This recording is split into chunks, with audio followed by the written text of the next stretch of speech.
আসসালামু আলাইকুম প্রিয় শিক্ষার্থী, তোমরা কেমন আছো? আশা করি ভালো আছো। আমি Mohammad Mizanur Rahman, chief instructor electronics, Rajshahi polytechnic institute, Rajshahi.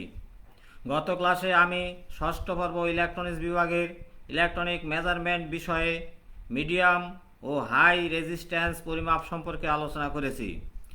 আজ আমি চতুর্থ অধ্যায় থেকে ইম্পিডেন্স ব্রিজের বৈশিষ্ট্য, কিভাবে ইম্পিডেন্স, ক্যাপাসিট্যান্স ও ফ্রিকোয়েন্সি পরিমাপ করা যায় সে সম্পর্কে আলোচনা করব। হ্যালো অডিয়েন্স, আমার কথা কি শোনা যাচ্ছে? চলো এখন মূল আলোচনায় যাই।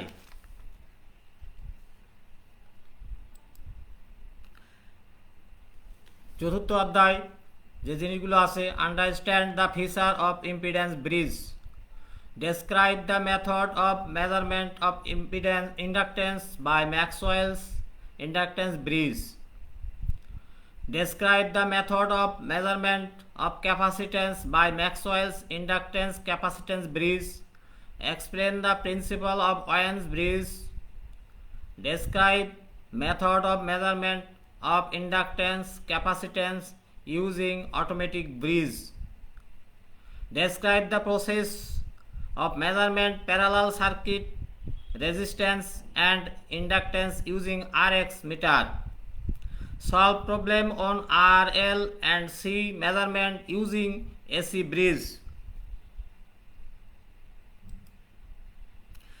এসি ব্রিজ, এখানে একটা এসি ব্রিজ দেখানো হয়েছে। এই এসি ব্রিজের চারটি বাহু Z1, Z2, Z3, Z4, প্রত্যেকটা বাহুই ইম্পিডেন্স থাকে।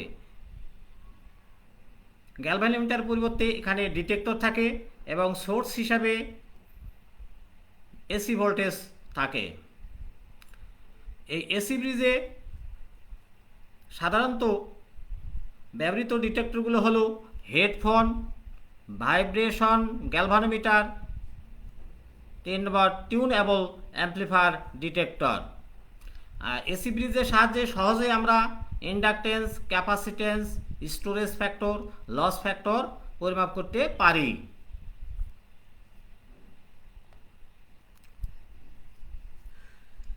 General equation for AC bridge balance, balance অবস্থায় যে জিনিসগুলো পাওয়া যাবে সেই সমীকরণগুলো আমরা দেখব।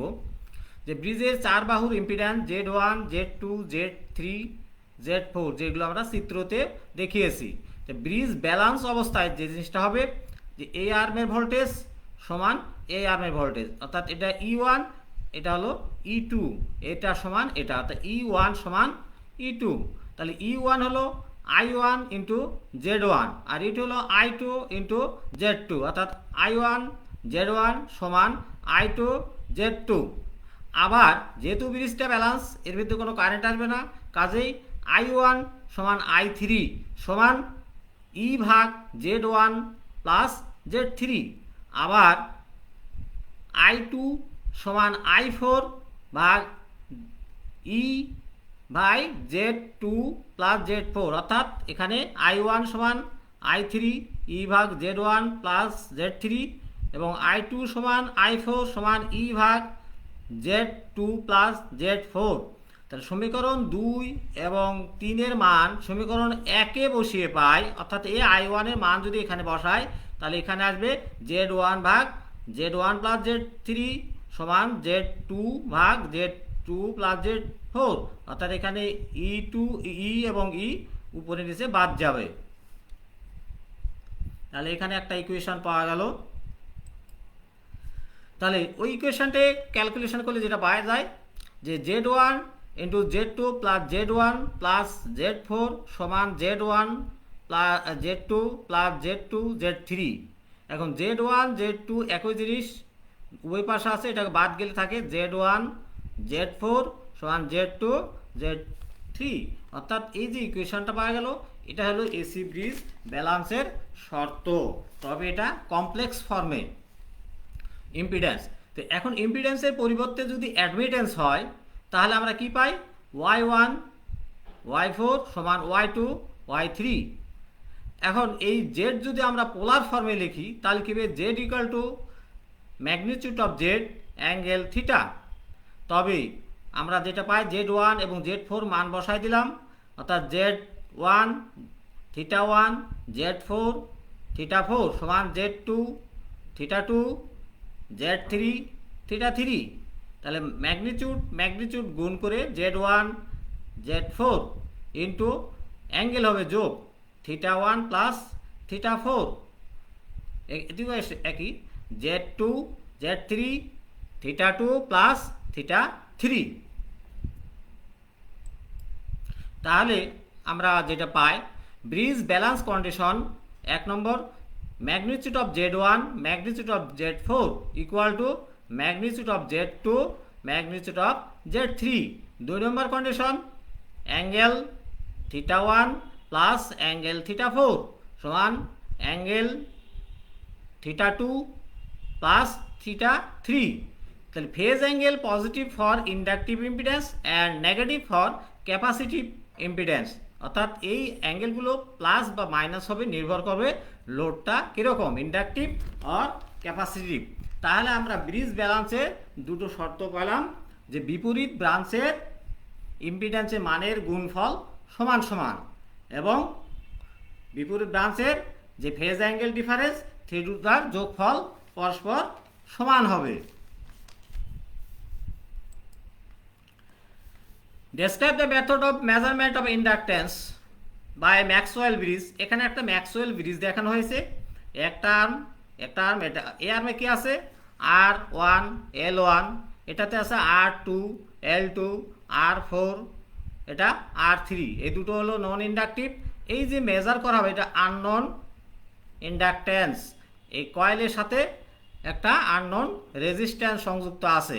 এখানে যে কয়েলটা লাগানো আছে তার সাথে একটা ফিক্সড রেজিস্ট্যান্স আছে এবং এটা একটা আলাদা ভেরিয়েবল রেজিস্ট্যান্স। তার মানে আমরা এখানে যেটা ধরি L1 হলো অজানা সেলফ ইন্ডাকটেন্স, R1 হলো অজানা কয়েলের রেজিস্ট্যান্স, L2 হলো জানা পরিবর্তনশীল ইন্ডাকটেন্স, R2 এই L2 ইন্ডাকটেন্সের ফিক্সড রেজিস্ট্যান্স, R2 হলো L2 এর সাথে সিরিজে যুক্ত জানা রেজিস্ট্যান্স, R3 এবং R4 জানা নন ইন্ডাকটিভ রেজিস্ট্যান্স।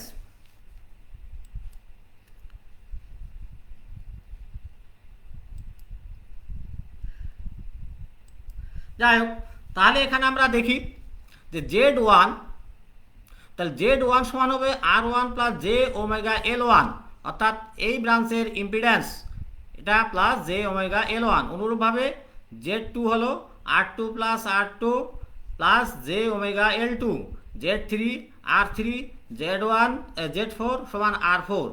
তাহলে ব্যালেন্স অবস্থা আমরা পাই বিপরীত ব্রাঞ্চ অর্থাৎ এই ব্রাঞ্চ ইন্টু এই ব্রাঞ্চ, এই ব্রাঞ্চ ইন্টু এই ব্রাঞ্চ, অর্থাৎ Z1 ইন্টু Z4 সমান Z2 Z3, और Z1 এর মান বসাই দিলাম অর্থাৎ R1 plus J omega L1 into R4। অনুরূপভাবে Z2 এর মান বসাই দিলাম R2 plus R2 plus J omega L2 R3। এখন এটাকে যদি আমরা ক্যালকুলেশন করি তাহলে যে জিনিসটা আসবে যে R1 R4 plus J omega L1 R4 সমান R2 plus into R3 plus J omega L2 R3, অর্থাৎ এই R3 দিয়ে এটাকে গুণ করে দিয়েছি আর R4 দিয়ে এর ভিতরে গুণ করা হয়েছে। এখন এই ইকুয়েশনে আমরা কি করব, বাস্তব এবং কাল্পনিক অংশ সমান করে পাই, অর্থাৎ যাদের সাথে জে আছে এবং যাদের সাথে জে নাই সেই অংশগুলোকে যদি আমরা পৃথক করে লিখি তাহলে আমরা পাবো R1 R4 সমান R2 plus R2 into R3।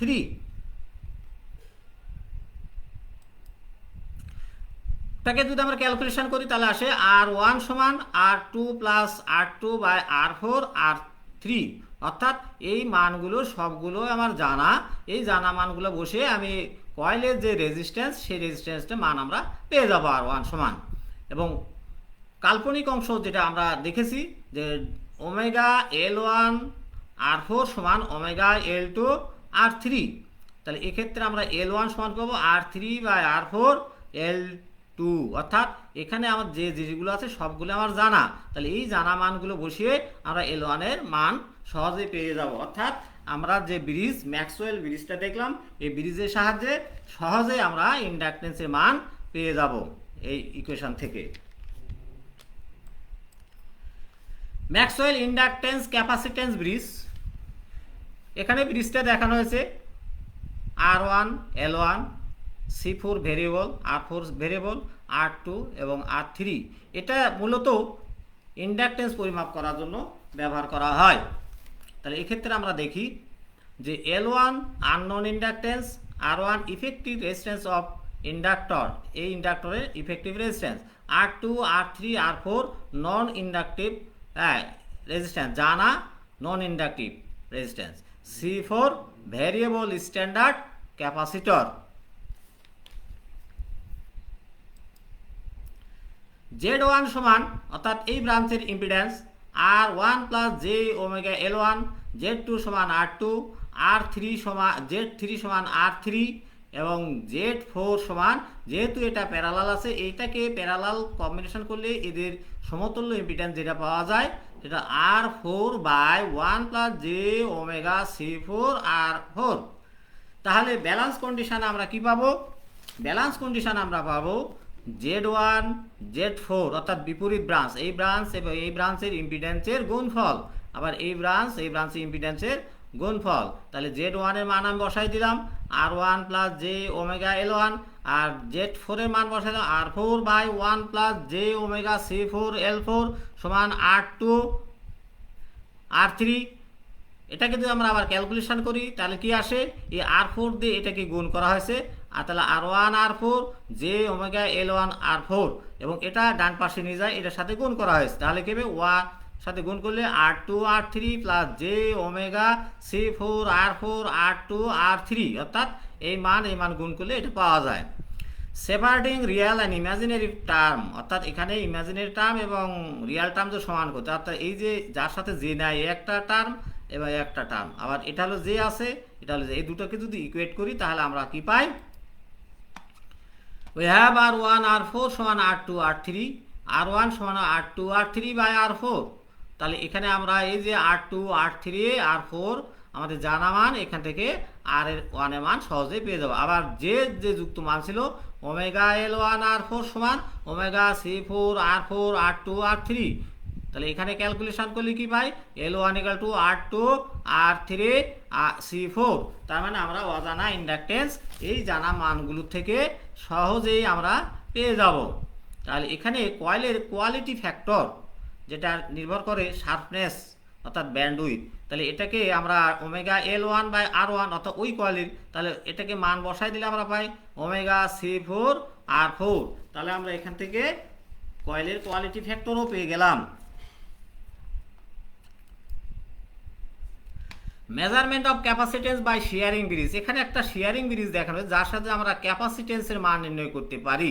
তাহলে এক্ষেত্রে আমরা দেখি লেট C1 সমান capacitor whose capacitance to be determined, R1 a series resistance representing the loss in the capacitor C1 অর্থাৎ এই মান, C2 a standard capacitor, C2 standard capacitor, R3 a non inductive resistance, C4 a variable capacitor, R4 a variable non-inductive resistance in parallel with C4। এই মানগুলো অর্থাৎ এটা Z1 Z2 Z3 Z4।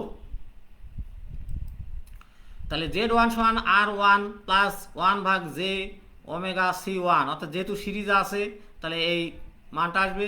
Z2 যেহেতু ক্যাপাসিটেন্সের মান 1 ভাগ J omega C2, Z3 R3 Z4 equal to, যেহেতু parallel আছে আমরা ক্যালকুলেশন পাই R4 by 1 plus J omega C4 R4।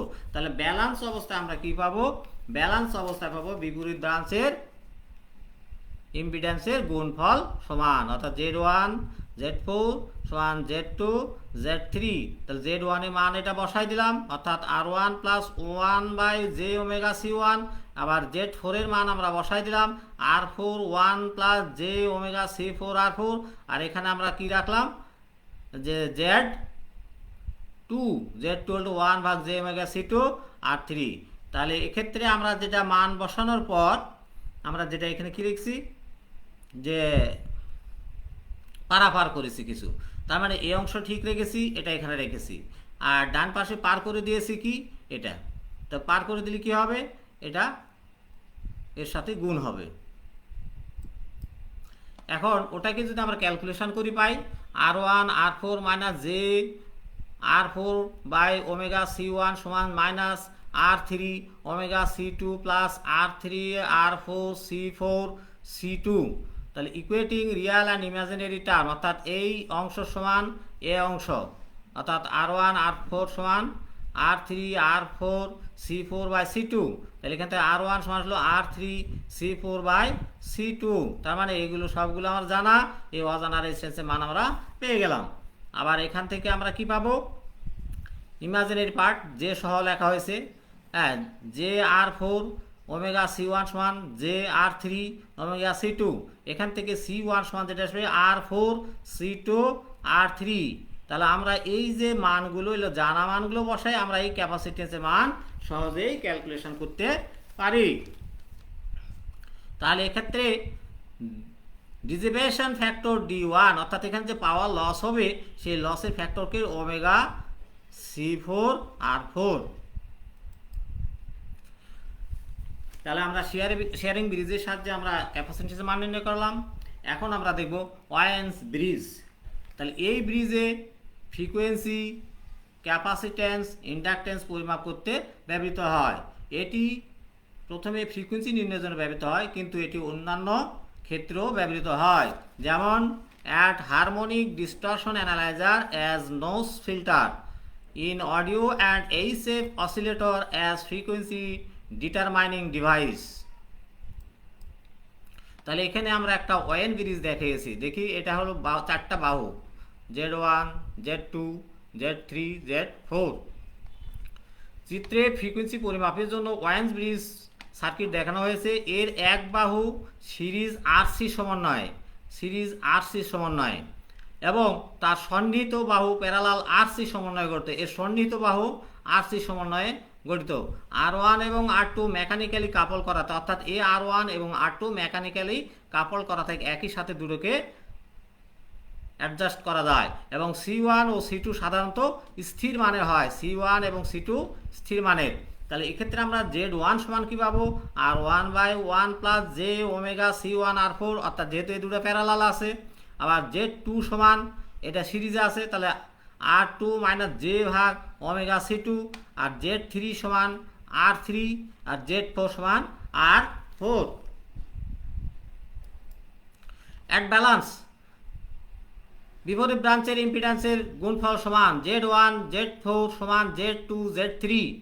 তাহলে Z1 এর মান আমরা বসা দিলাম R by 1 plus J omega C1 R1 into R4 সমান R2 মাইনাস জে ভাগ ওমেগা C2 ইন্টু R3।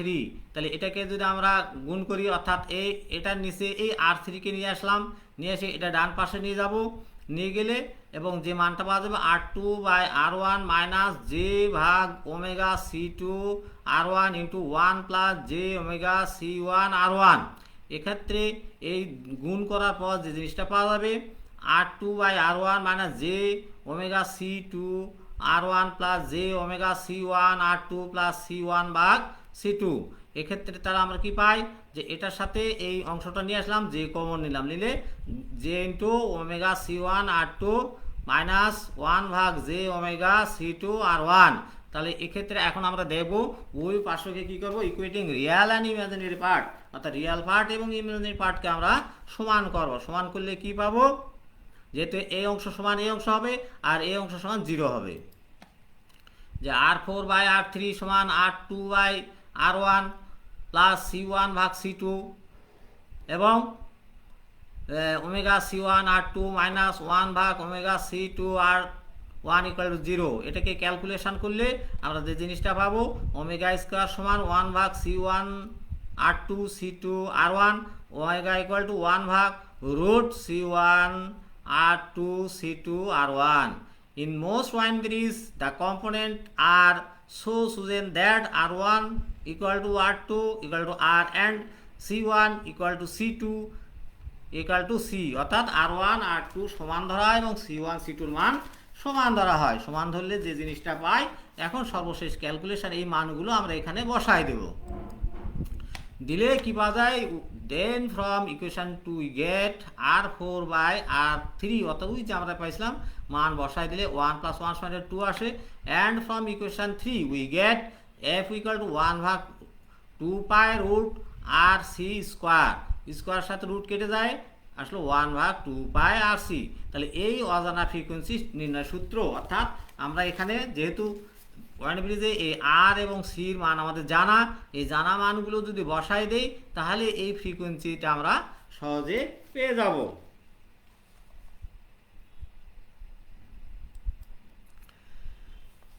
দেখি method of measurement of inductance capacitance using automatic bridge. এখানে একটা অটোমেটিক ব্রিজ দেখানো হয়েছে। ব্রিজে মূলত একটা ট্রান্সফরমার আছে যেটা ব্রিজ আর্ম রেশিও হিসেবে কাজ করে, অর্থাৎ এখান থেকে এ একটা বাহু, এখান থেকে এ একটা বাহু, এ একটা বাহু, এ একটা বাহু, এ হলো অজানা ক্যাপাসিটর, এ হলো জানা স্ট্যান্ডার্ড ক্যাপাসিটর, একটা ফেজ ডিটেক্টর, লজিক, আর হলো রিভার্সেবল কাউন্টার, এ হলো আমাদের ডিজিটাল ডিসপ্লে। তাহলে এক্ষেত্রে যে জিনিসটা করা হবে, যখনই এখানে সাপ্লাই দেওয়া হবে তখন এর ভিতর দিয়ে কারেন্ট, এর ভিতরে কারেন্ট যাবে, দুটোর কারেন্ট যখন অসমান হবে তখন ব্রিজটা আনব্যালেন্স হবে। আনব্যালেন্স হইলে সেই মানটা এখানে আসবে, সেই মানটা এদিকে আসবে, আসে এখানে আসবে, ওই মানটা আবার এখানে ইন্টারনালি এই সুইচিং সার্কিটের সাথে রিলেটেড করা আছে। যে সার্কিটটা কি করবে, যখন এটা আনব্যালেন্স হয়ে যাবে সেই মান অনুযায়ী এখানকার কন্ট্যাক্টগুলো রিলের সাহায্যে অটোমেটিক চেঞ্জ করে দিবে যতক্ষণ পর্যন্ত এই দুটোর মান সমান না হবে। তাহলে যখন সমান হবে তখন এখানে রিডিং একটা নির্দিষ্ট মান থেকে 0, অর্থাৎ যখন আনব্যালেন্স শুরু হলো সেই ক্ষেত্রে একটা রিডিং দেখাবে, সেখান থেকে মানটা আস্তে আস্তে 0-র দিকে আসবে এবং আমরা কত আসলো সেই রেকর্ডটাই হবে আমাদের মূলত এর ইম্পিডেন্স। তাহলে আমরা দেখি এখানে যে বর্তমানে কিছু সংখ্যক অটোমেটিক ব্রিজ উন্নয়ন করা আছে। এই ব্রিজগুলো ব্যালেন্স নিয়ন্ত্রণের অ্যাডজাস্টমেন্ট ছাড়াই স্বয়ংক্রিয়ভাবে পাঠ প্রদান করে। চিত্রে একটি প্রচলিত অটোমেটিক ব্রিজ দেখানো হয়েছে। এই সার্কিট একটি ট্রান্সফরমার রেশিও আর্ম ব্রিজ স্বয়ংক্রিয় পরিমাপে ব্যবহৃত হয়। ব্রিজে যখন স্ট্যান্ডার্ড ক্যাপাসিটর ও অজানা ক্যাপাসিটরের মধ্য দিয়ে প্রবাহিত কারেন্ট সমান হয় তখন ব্রিজ ব্যালেন্স হয়, ফলে ফেজ ডিটেক্টর কারেন্ট শূন্য হয়। রেশিও ট্রান্সফরমার রিলের সাহায্যে ডিটেক্ট টেপ নির্বাচন করে স্বয়ংক্রিয়ভাবে রেঞ্জ পছন্দ করা হয়। ব্রিজের অজানা বাহুতে কারেন্ট স্ট্যান্ডার্ড বাহুতে প্রবাহিত কারেন্টের চেয়ে উচ্চতর বা নিম্নতর তা ফেজ ডিটেক্টরের সাহায্যে নির্ধারণ করে এরর সিগন্যাল তৈরি করা হয়, যা ব্রিজটি সাম্যাবস্থা পৌঁছাতে স্ট্যান্ডার্ড ক্যাপাসিটরের প্রয়োজনীয় কম বা বেশি ভোল্টেজ নির্দেশ করে। যেটা আমরা বলছিলাম যে কম বেশি হলে নির্দেশ করবে, যতক্ষণ পর্যন্ত সমান না হবে ততক্ষণ মতো এটা অটোমেটিক চেঞ্জ হতেই থাকবে। এই এরো সিগন্যাল ডিটেক্টর কাউন্টার ব্যবহার করা যায় ইলেকট্রনিক সুইচিং সার্কিটের মাধ্যমে স্ট্যান্ডার্ড ক্যাপাসিটরের ভোল্টেজ নিয়ন্ত্রণ করে। কাউন্টার এর দিক গণনা করে যাতে এরো সিগন্যাল হ্রাস পেয়ে ব্রিজ সাম্যাবস্থায় পৌঁছে। সাম্যাবস্থায় অজানা ডিভাইসের মান ইনলাইন ডিজিটাল রিড আউটে প্রদর্শিত হয়। এই এরো সিগন্যাল বিসিডি আকৃতিতেও হয়ে থাকে, যা প্রিন্টার এবং অন্যান্য ডাটা চালিত যন্ত্রে ব্যবহৃত হয়ে থাকে। তাহলে আমরা মোটামুটি দেখলাম যে মান যখন সমান হবে সেই রিডিং, অর্থাৎ এটা কত ভোল্টেজ বেশি হলে সেই বেশি ভোল্টেজটা এখানে আসবে, আসলে এটা একটা ব্যালেন্স হবে, তখন এই রিডিং থেকে সরাসরি এই ক্যাপাসিটরের মানটা আমরা পেয়ে যাব। Process of measurement parallel circuit resistance inductance using RX meter. RX মিটারের সাহায্যে কিভাবে আমরা রিঅ্যাকট্যান্স এবং ইন্ডাকট্যান্স নির্ণয় করতে পারি। এখানে একটা আরএক্স দেওয়া আছে, এই একটা ব্রিজ, এটা আননোন ইম্পিডেন্স, এটা একটা ফ্রিকোয়েন্সি অসিলেটর, এটা একটা অসিলেটর। তবে এই অসিলেটর এবং অসিলেটরের ফ্রিকোয়েন্সির পরিমাপ হলো এর থেকে এ 100 কিলোহার্টজ আগায় থাকবে, এভাবে একে অপরকে অনুসরণ করবে। তাহলে এক্ষেত্রে আমরা দেখি প্যারালাল জেড নেটওয়ার্কের পৃথক রেজিস্টিভ রিঅ্যাক্টিভ উপাদান সমূহ পরিমাপ করতে আরএক্স মিটার ব্যবহৃত হয়। চিত্রে প্রচলিত আরএক্স মিটারের বেসিক সার্কিট দেখানো হয়েছে। তাহলে চিত্রে দেখা যাচ্ছে এতে দুটি পরিবর্তনশীল ফ্রিকোয়েন্সি অসিলেটর আছে, যারা একে অপরকে 100 কিলোহার্টজ পার থেকে অনুসরণ করে, অর্থাৎ দুটো অসিলেটর আছে একে অপরকে 100 কিলোহার্টজ অনুসরণ করে। 0.05 থেকে 250 মেগাহার্টজ অসিলেটর F1 আউটপুটকে ব্রিজে প্রদান করা হয়। এখানে ব্রিজে প্রদান করা হয় যখন পরিমাপিত ইম্পিডেন্স নেটওয়ার্ক ব্রিজের এক বাহুতে সংযুক্ত করা হয়, অর্থাৎ এখানে যখন সংযুক্ত করা হয় তখন প্যারালাল রেজিস্ট্যান্স ও রিঅ্যাকট্যান্স ব্রিজটিকে আনব্যালেন্স অবস্থায় নিয়ে যায়, অর্থাৎ তখন এই ব্রিজটিকে আনব্যালেন্স অবস্থায় নিয়ে যাবে এবং প্রাপ্ত ভোল্টেজকে মিক্সারে দেওয়া হয়, অর্থাৎ এখানে আনব্যালেন্সের পর যে ভোল্টেজ হয় সেটাই মিক্সারে দেওয়া হয়। 6.06 থেকে 250.1 মেগাহার্টজ অসিলেটরে F2 আউটপুটকেও মিক্সারে দেওয়া হয়, ফলে 100 কিলোহার্টজের ডিফারেন্স সিগন্যাল এখানে তৈরি হবে। তাহলে এই ডিফারেন্স ফ্রিকোয়েন্সি সৃষ্টি হয়, এই ডিফারেন্স ফ্রিকোয়েন্সি সিগন্যালকে ফিল্টার অ্যাম্প্লিফায়ারে বিবর্ধন করে নাল মিটারে দেওয়া হয়। যখন ব্রিজের রেজিস্টিভ ও রিঅ্যাক্টিভ নিয়ন্ত্রণ নিষ্ক্রিয় হয়, তখন তাদের নিজ নিজ ডায়ালসমূহ পরীক্ষাধীন নেটওয়ার্কে প্যারালাল ইম্পিডেন্স উপাদান সহ নির্দেশ, অর্থাৎ ব্রিজটা যখন আবার ব্যালেন্স হবে তখন কি হবে, এই যে নিজ নিজ এটা আর এর মান দেখাবে, এখানে এক্স এর মান দেখাবে, এবং সেখান থেকে আমরা পার্ট পেয়ে যাব।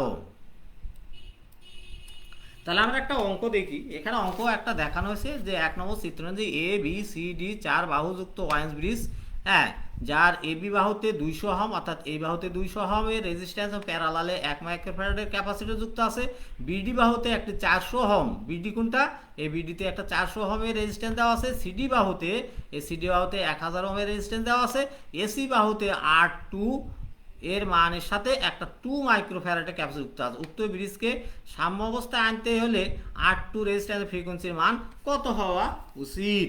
তাহলে আমরা দেখি, দেওয়া আছে R1 এর মান, C1 এর মান 1 মাইক্রোফ্যারাড, R3 এর মান 400 ওহম, R4 দেওয়া আছে 1000 ওহম। তাহলে আমরা জানি R4 বাই R3 সমান R2 by R1 plus C1 by C2, যেটা আমরা দেখলাম। তাহলে এই মানগুলো আমরা পেয়ে গেলাম। এখন মানগুলো দেখি। আচ্ছা, এবার R2 সমান আমরা কি পেলাম, এখানে R1 ভাগ ছিল, এখানে চলে গেল। এখন এই মানগুলো বসাই দিলাম। এটার মান ছিল 1400, এটা বিয়োগ, এটার মান ছিল 1, এটার মান ছিল 2, এখন এখানে ছিল 200। তাহলে এই কাটাকাটি করলে যেটা হয় 400 ওহম। তার মানে R2 মান কত পাওয়া গেল, 400 ohm.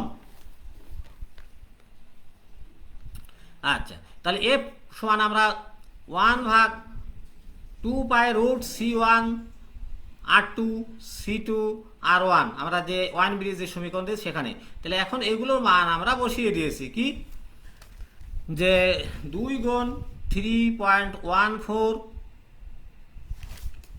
Root over 1 into 10 power minus 6 into 400 into 2 into 10 power minus 6 into 200 সমান, এটাকে যদি আমরা ক্যালকুলেশন করি তাহলে আসে 14.04 মেগাহার্টজ। তাহলে আমরা মোটামুটি আলোচনা করলাম কিভাবে ব্রিজের সাহায্যে আমরা ইন্ডাকটেন্স, ক্যাপাসিটেন্স এবং অটো ব্রিজের সাহায্যে কিভাবে নির্ণয় করা যায়, ফ্রিকোয়েন্সি কিভাবে নির্ণয় করা যায়, হ্যাঁ, ব্রিজ আনব্যালেন্স ব্যালেন্স অবস্থা কী কী শর্ত পালন করে। তাহলে আমরা এখন বাড়ির কাজ কিছু নেই, যে 1 নম্বর ব্রিজের নাল অবস্থা বলতে কি বোঝায়। ব্রিজ ব্যালেন্স হওয়ার শর্তসমূহ লেখো। ম্যাক্সওয়েল ব্রিজের সাহায্যে ইন্ডাকটেন্স পদ্ধতি গাণিতিক ব্যাখ্যা সহ লেখো। ওয়াইন্স ব্রিজের সাহায্যে ফ্রিকোয়েন্সি পদ্ধতি গাণিতিক ব্যাখ্যা সহ লেখো। বর্তনী সহ আরএক্স মিটারের কার্যপ্রণালী লেখো।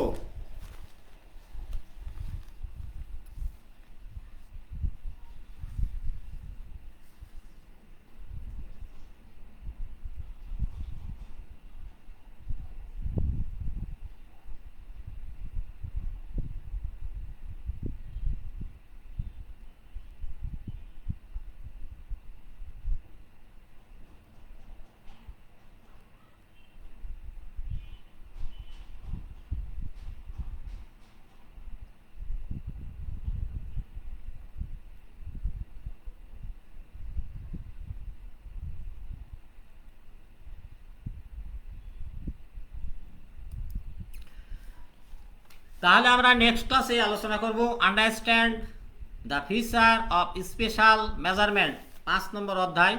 তবে তোমরা বাসায় এই চ্যাপ্টার দেখে এসো, ক্লাসে আলোচনা করলে জিনিসটা সহজ হবে এবং সহজে আমরা বুঝতে পারবো। সরাসরি ক্লাস দেখার জন্য লিঙ্ক www.facebook.com/skills.gov.bd। ক্লাসসমূহ পুনরায় দেখতে ভিজিট করুন জাতীয় দক্ষতা বাতায়নে কারিগরি শিক্ষা অধিদপ্তরের পেজ www.skills.gov.bd। ধন্যবাদ।